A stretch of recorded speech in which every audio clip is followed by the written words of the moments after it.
FASHI, what is mind in Buddhism?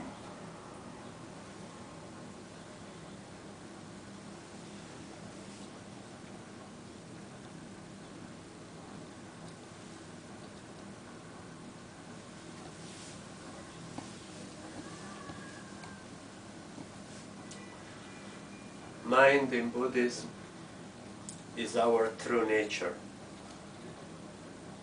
We also call it in Buddhism Buddha nature.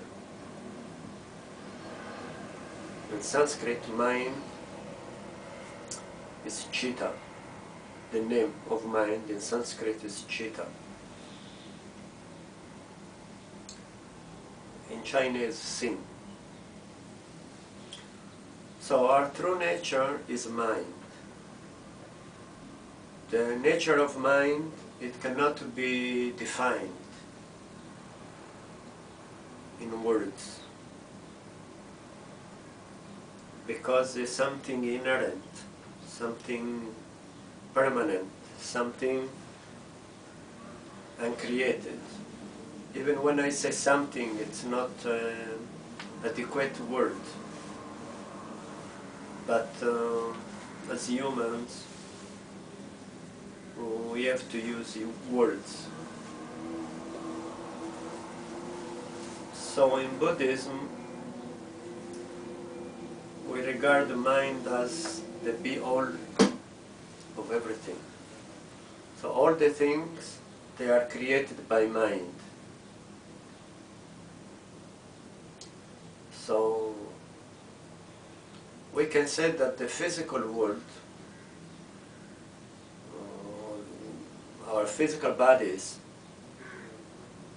they are like solidified thoughts, solidified energies. So from the Buddhist point of view, an unbeliever or an heretic is a person who denies his own nature, who denies the mind.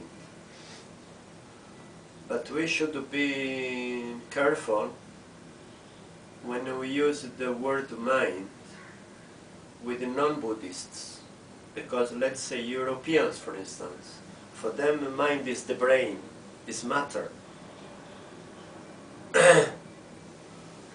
And even I've seen him in other philosophies, in other religions. For instance, in Judaism, the mind is called nefesh. When they speak about nefesh, it's something, it's a physical mind. They also call it animal mind. It is something created. So in Buddhism, we don't accept all these things. In Buddhism, as I said before, mind is uncreated and is permanent, is beyond any definition. Even in Hinduism, which sometimes we have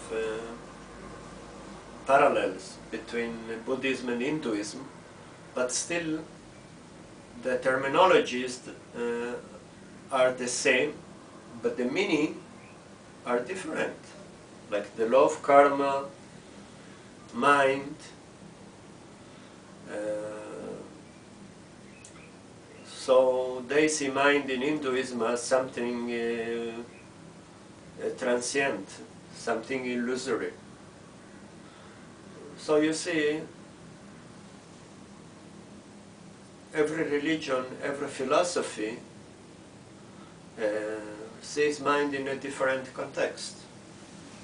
So in Buddhism, mind is uncreated.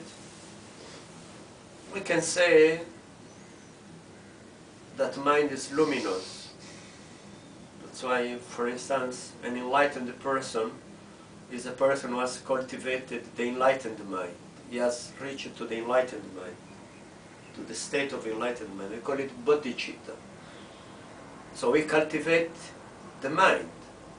Actually, Buddhism is a science of mind. We cultivate our mind. So the mind is the alpha and omega of everything. So I think I have no further to add. We can say it's abstract because it's beyond words. So if it's beyond words, we have to have an understanding of this, of the Buddhist view. That is mind. So if a person denies the mind, he is denying his own Buddha nature, or Tao, as we call it in Chen Buddhism. So it's the same. The Tao is uncreated, it's unborn. It cannot be defined. It's not limited by anything.